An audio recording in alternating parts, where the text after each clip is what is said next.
Boa noite a todos. Que a graça e a paz do nosso Senhor e Salvador Jesus Cristo esteja convosco. Amém?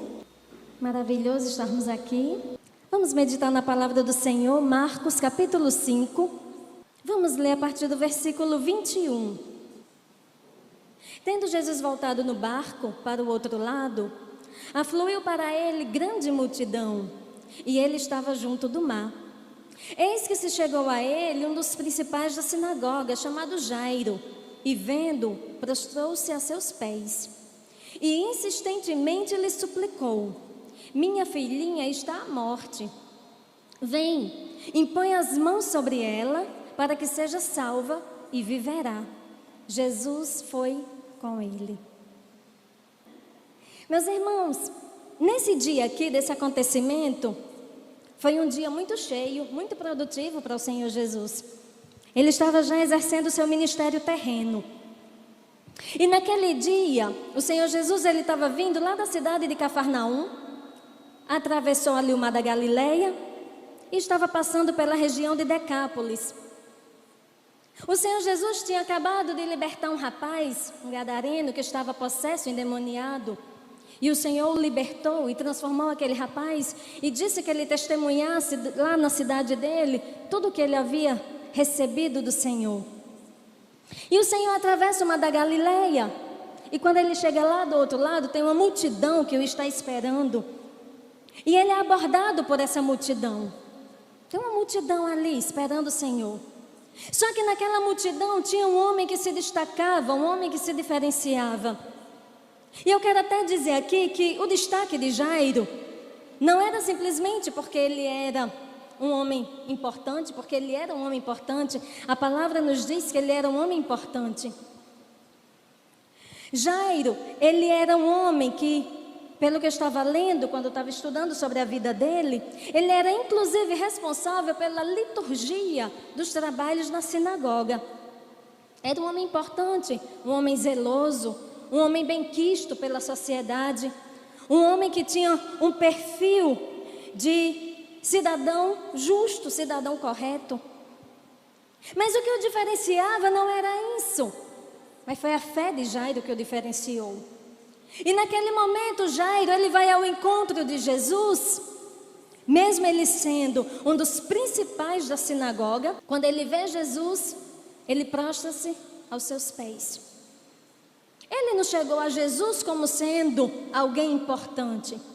Ele não chegou até Jesus dizendo: olha, eu sou o príncipe da sinagoga, eu preciso que você venha comigo.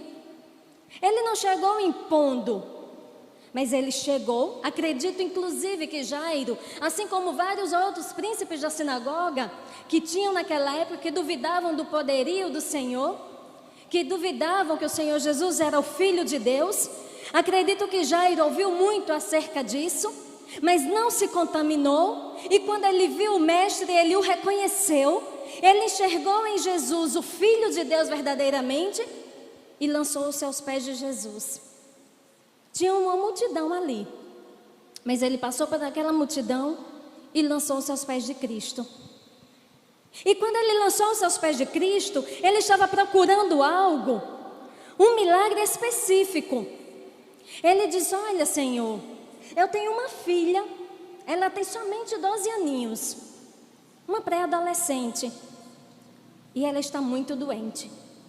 Eu preciso que o Senhor me acompanhe, eu preciso que o Senhor vá até minha casa, porque eu acredito que se o Senhor for comigo até minha casa, o Senhor vai impor as mãos sobre a minha filha e ela será curada. E naquele momento o Senhor Jesus deu toda a sua atenção a Jairo e vai com ele. Só que acontece naquele momento algo inesperado. Jairo estava com a filha doente em casa. A filha estava doente. Ele estava dizendo: a gente não pode demorar, nós precisamos ir agora, o Senhor vai comigo. E o Senhor diz: eu vou contigo.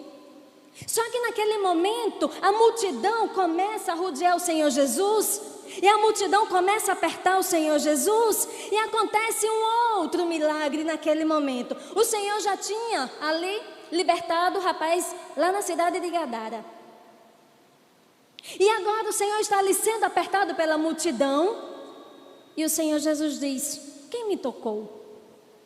Porque naquela situação em que Jairo estava vivendo o seu problema, Jairo estava procurando um milagre para sua casa, para sua filha, estava em busca da cura para sua filha que estava enferma, mas naquele momento em que o Senhor Jesus se dispõe a ir até a casa de Jairo, o Senhor é abordado pela multidão e uma outra pessoa o toca. E agora uma mulher que há 12 anos sofria com uma enfermidade de um fluxo intenso de sangue, toca no Senhor Jesus. O mesmo tempo de idade da filha de Jairo era o mesmo tempo em que aquela mulher sofria, que aquela mulher padecia. A criança não fazia 12 anos que estava doente, apesar do evangelho não dizer qual era a doença que essa criança tinha, mas era uma criança de 12 anos. E aquela mulher fazia 12 anos que estava doente, tinha gasto sua fortuna, tinha gasto seus bens em busca da cura e ninguém tinha solucionado o seu problema. Mas aquela mulher, assim como Jairo, ouviu falar que o Senhor Jesus estava passando naquela região. Assim como Jairo atravessou aquela multidão e lançou os seus pés de Jesus, aquela mulher do fluxo de sangue fez a mesma coisa. Atravessou a multidão e tocou na orla das vestes do Senhor Jesus. E ela tocou de uma forma diferente, porque quando ela tocou, o Senhor Jesus sentiu que dele saiu virtude. E ela foi curada. Mas o que nos chama a atenção é que naquele momento, Jairo estava correndo contra o tempo. E naquele momento ele precisava que o Senhor Jesus fosse até a casa dele. Já tinha uma multidão que atrapalhava a viagem, né? A viagem se tornava mais lenta em virtude da quantidade de pessoas que ali estavam. E agora teve um novo episódio. Alguém tocou no mestre e o mestre, ao invés de se apressar, de ir até a filha de Jairo, fica procurando quem o tocou. Quem me tocou? O que eu quero dizer, meus irmãos, é que muitas vezes nós estamos procurando no Senhor Jesus algo para a nossa vida, um milagre, a solução para uma determinada situação, e outros acontecimentos se levantam nesse mesmo tempo. E quando esses acontecimentos novos se levantam, a nossa fé tende a diminuir.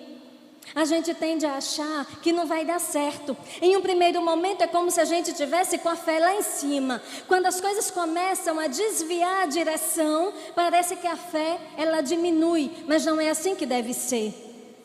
Porque as circunstâncias elas não limitam o poder do Senhor. Nós não podemos viver medindo o poder do Senhor com a nossa régua humana. Nós não podemos viver limitando a ação do Senhor de acordo com a nossa pequenez humana. E naquele momento houve esse episódio e Jairo não desistiu. Naquele momento a criança estava doente. Ele precisava de algo específico. Ele precisava que o Senhor fosse até sua casa e curasse a sua filha. Mas nesse meio tempo, outras pessoas também precisavam do mestre. Porque é assim que funciona. O reino do Senhor não é exclusividade minha nem sua. Nós não privatizamos o céu. Nós não privatizamos o agir do Senhor na nossa vida. O Senhor não é exclusividade nossa, mas Ele tem poder e soberania para agir na vida de todo aquele que o busca e de todo aquele que nele espera. Naquele momento, Jairo buscou o Senhor, mas tinham outras pessoas buscando também. E esse poder, essa soberania, essa característica é inerente somente ao nosso Deus. Ele pode agir na minha vida, Ele pode agir na tua vida, Ele pode agir na vida do seu irmão e do meu irmão. Independente daquilo que a gente está vivendo, o Senhor pode agir na vida de todo aquele que o busca. Não tem fatores externos que possam limitar o agir do Senhor, a não ser a nossa falta de fé. E muitas vezes, mesmo em meio à nossa pequena fé, o Senhor Ele ainda age de forma belíssima. E Ele nos surpreende. E naquele momento, quando o Senhor Jesus descobre quem foi a pessoa que o curou, ou que o tocou, a mulher do fluxo de sangue, Jairo insistentemente suplica: minha filhinha está à morte, ela vai morrer, ela está muito doente, eu preciso que o Senhor vá comigo. E o Senhor Jesus foi com ele. E nesse momento, o Senhor, veja comigo no versículo 35, Falava ele ainda, quando chegaram alguns da casa do chefe da sinagoga, a quem disseram: tua filha já morreu, por que ainda incomodas o mestre? Jairo, ele procurou o Senhor porque ele sabia quem era Jesus. Ele reconheceu no Senhor Jesus o Filho de Deus. Ele sabia o poder que o Senhor Jesus tinha, por isso que ele o procurou. Naquela caminhada, situações adversas surgiram, mas ele não saiu da presença do Senhor. Ele continuou. E naquele momento em que eles estavam indo para a casa de Jairo, alguém chega e diz: vocês demoraram demais. Não adianta mais não. A criança já faleceu, ela não resistiu. Jairo, deixa o mestre em paz. Não o incomode. Não tem mais nada para ser feito. Por que você está insistindo? Por que você está pedindo? Por que você está seguindo? Por que você está buscando? Por que você está clamando? Por que você ainda está batendo? Por que você está buscando? Por que você ainda está aqui? Por que você ainda está falando? Por que você ainda está orando? Não tem mais nada para fazer? Chegou tudo ao final? Quantas vezes levantam-se pessoas nas nossas vidas, assim como essas pessoas se levantaram na vida de Jairo? Quantas pessoas chegam para a gente e dizem: por que você ainda está orando? Não tem nada mais para ser feito. Esse problema não tem solução. Essa situação não tem solução. Essa situação não vai mudar. Isso é muito difícil de mudar. Isso é muito difícil de acontecer. Deixe isso para lá. Retome a sua vida. Siga a sua vida. Deixe isso para lá. Mude de direção. Quantas vezes as pessoas falam isso para a gente? Jairo não saiu da presença do Senhor. Ele estava antes buscando a cura. Agora a cura já não era mais suficiente. A cura já não era mais suficiente porque a criança agora já não estava mais viva. Mas mesmo assim, ele estava lá aos pés do Senhor. E mesmo pessoas dizendo que ele não insistisse, que ele não pedisse, que ele não continuasse, ele permaneceu na presença do Senhor. E o que eu tenho para lhe dizer nesta noite, meu irmão, é: continue na presença de Cristo. Vale a pena estar na presença dEle. Vale a pena continuar pedindo. Vale a pena continuar clamando. Vale a pena continuar insistindo. Vale a pena continuar seguindo. Vale a pena continuar orando. Vale a pena continuar clamando. Vale a pena continuar gritando. Vale a pena continuar convidando o Senhor para a tua vida e para a tua casa. Vale a pena. Tem pessoas que surgem na nossa vida somente para dizer que a gente tem que parar porque já não tem mais solução ou não tem mais mudança. E quando alguém chegar para você para dizer que já não tem mais mudança, que já não tem mais nada para acontecer, você pode dizer: eu sei que o meu Redentor vive e eu sei em quem eu tenho crido. Você sabe em quem você tem crido? Jairo, ele conhecia a Cristo. Não saia da presença dele. Não deixe que pessoas contaminem a tua mente. Não deixe que pessoas matem a tua fé. Tem pessoas que se levantam na nossa vida como assassinos de fé. Tem pessoas que parecem que são usadas por Satanás, tentando tirar a tua fé, tentando te abater. Mas deixa eu lhe dizer, tem alguém que é muito mais poderoso, que te sustenta e que te levanta.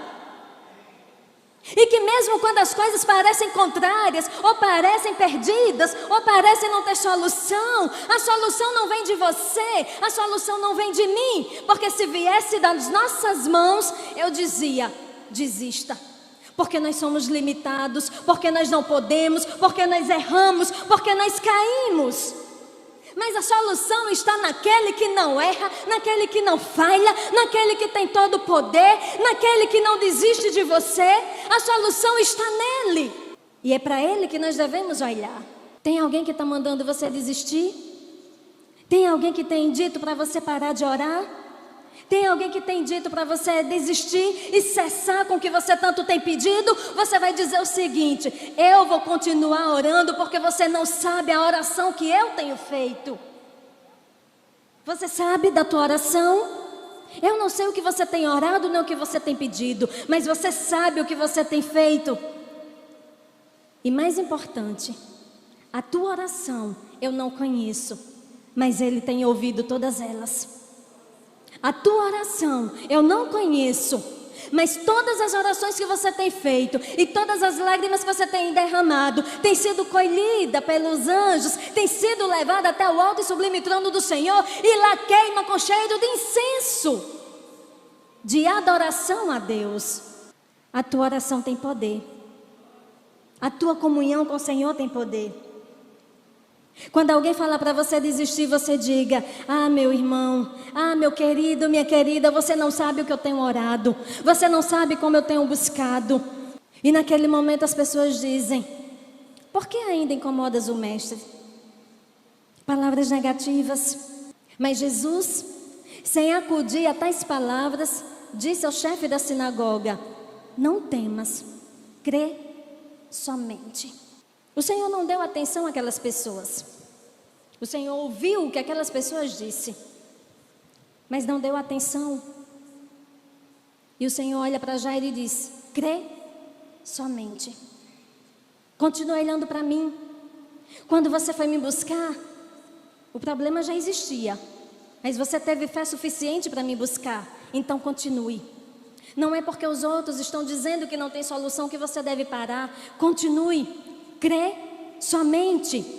Crê somente.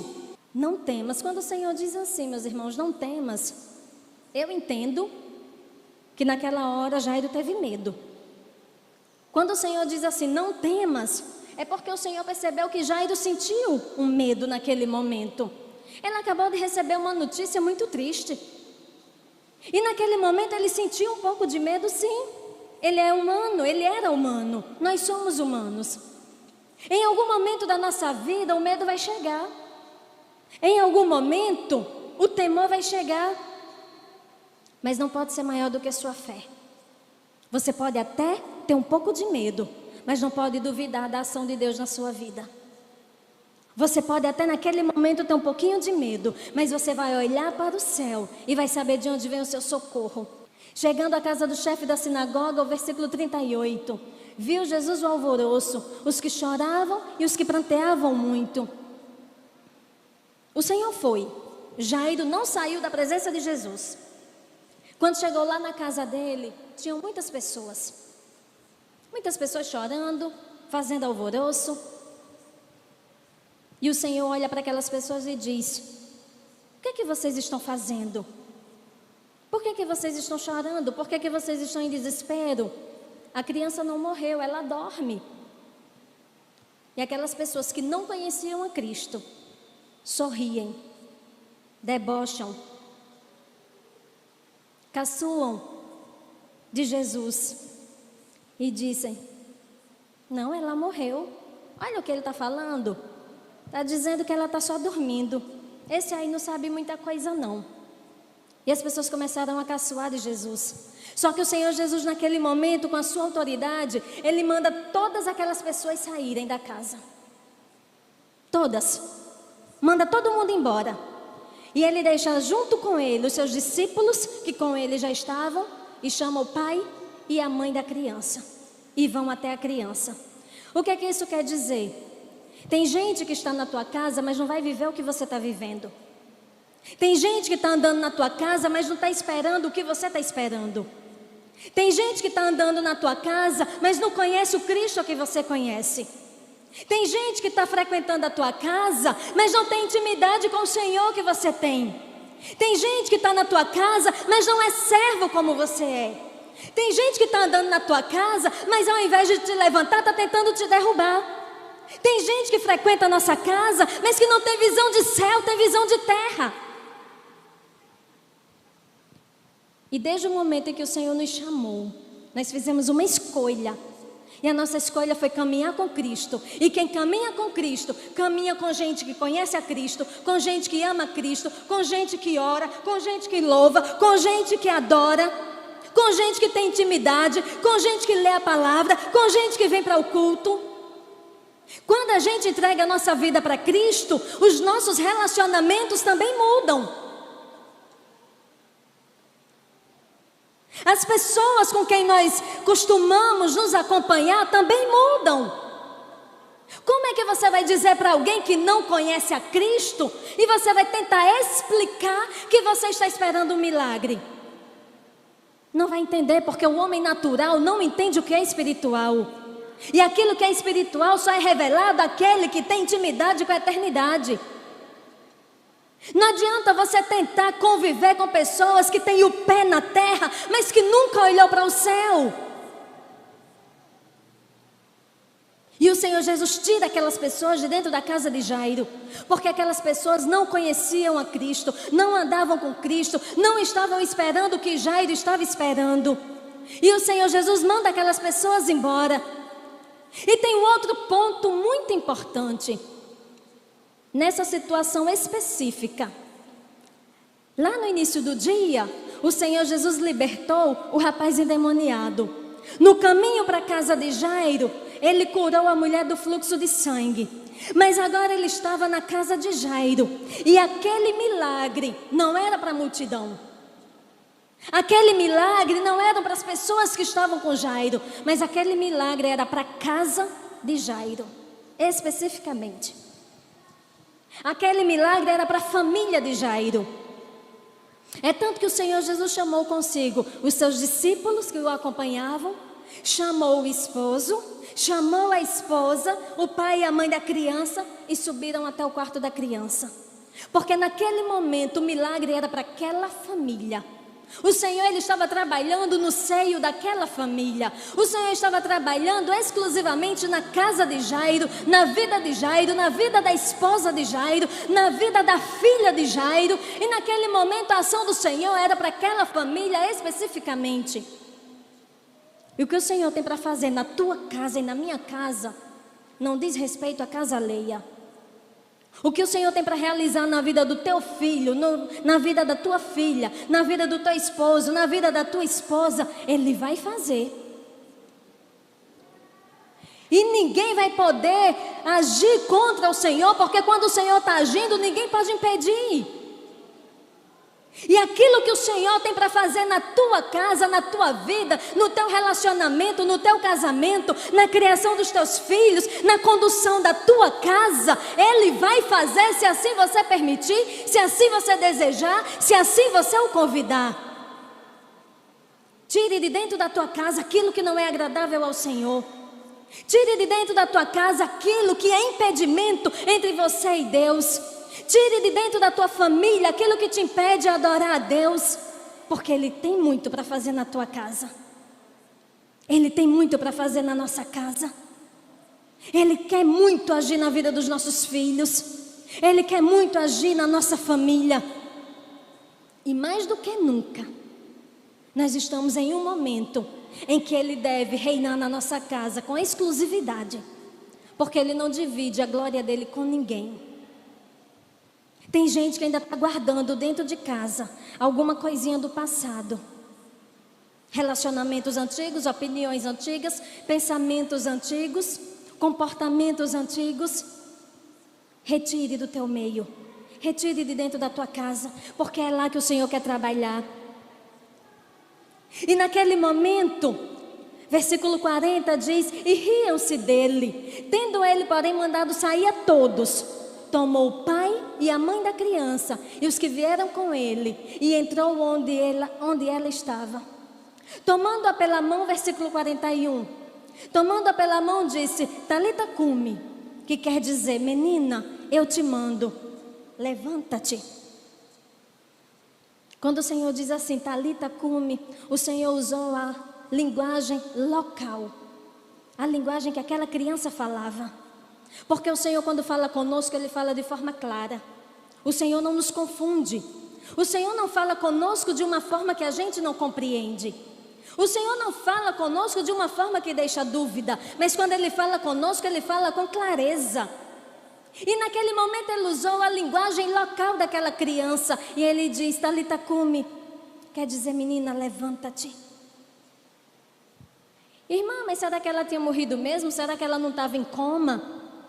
Será que ela não só tinha desmaiado? Esse evangelho, essa passagem bíblica, ela está relatada nos 3 evangelhos sinóticos. E quando a gente analisa as escrituras lá em Lucas, é muito claro quando Lucas diz que o Espírito voltou para a criança. E se o Espírito da criança voltou a si, é porque ela havia morrido. Ela não estava desmaiada, ela não estava em coma, ela não estava desacordada, ela havia morrido. Mais uma vez o Senhor está mostrando que Ele é o Senhor da vida e da morte, e que não há barreiras para Ele, nem mesmo a morte impede o trabalhar do Senhor. E naquele momento a criança levantou-se e Ele mandou que servissem alimento para a criança, porque já estava a hora sem se alimentar. Irmã, tem algumas coisas que eu tenho orado, mas ainda não aconteceram. Tem alguns pedidos que eu tenho feito, mas que eu ainda não recebi. Continue orando, continue buscando. Não esmoreça na fé. Não deixe que as pessoas que não conhecem a Cristo te contaminem, mas que você seja um influenciador. Que você seja aquela pessoa que vai ensinar essas pessoas a andarem com Cristo. Que você seja aquele servo que vai ensinar o caminho para seguir a Cristo. Assim como Jairo foi e lançou-se aos pés de Cristo, que nós também aprendamos a levar pessoas. Nesse momento que nós estamos aqui, nos alegrando na presença do Senhor, tem pessoas que estão sofrendo, tem pessoas que estão chorando, tem pessoas que estão entristecidas, tem pessoas que estão passando por várias situações. Nós estamos vivendo um momento em que pessoas têm morrido, pessoas estão doentes, empresas têm fechado, pessoas estão desempregadas, pessoas estão padecendo necessidade. Nós estamos vivendo um momento muito cauteloso. Mas é dentro dessa situação que o Senhor quer trabalhar na nossa vida. É dentro dessa adversidade que o Senhor quer trabalhar na nossa vida. Jairo, ele estava procurando a cura. Nessa caminhada, o problema agravou-se. Tornou-se quase que insolucionável. Ou tornou-se insolucionável aos olhos humanos. Porque antes a criança estava doente, agora a criança faleceu. Aos olhos humanos não tinha mais o que fazer. Mas ele não saiu dos pés do Senhor. E o Senhor reverteu aquela situação. Quer ter a sua vida transformada? Quer ter a sua vida mudada? Não saia da presença do Senhor. Não importa quantas multidões você tenha que enfrentar. Não importa quantas vezes você tenha que se lançar.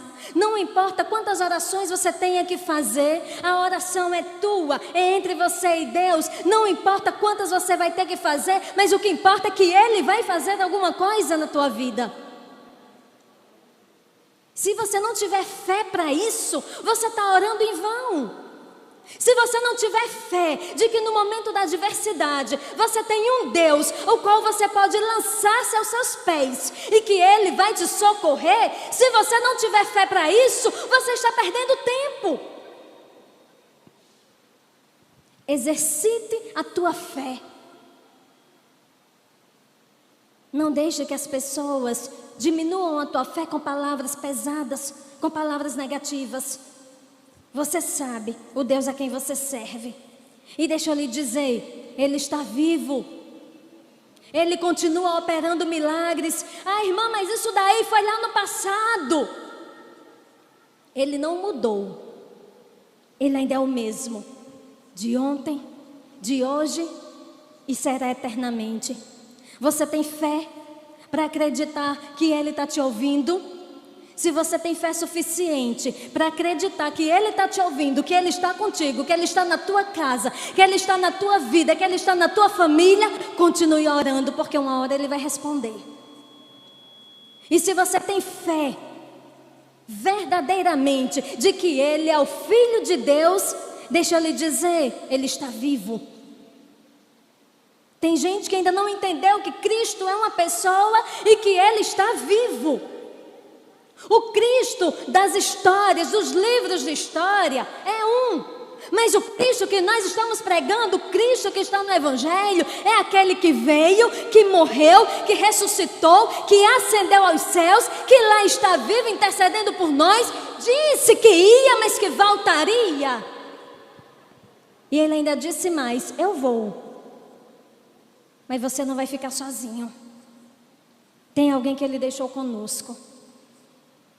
Cuidado, isso é amor e cuidado de Cristo para conosco. Amém? Continue buscando, continue clamando, continue orando. Ele está presente na tua casa, e aonde Ele está, alguma coisa acontece. Amém?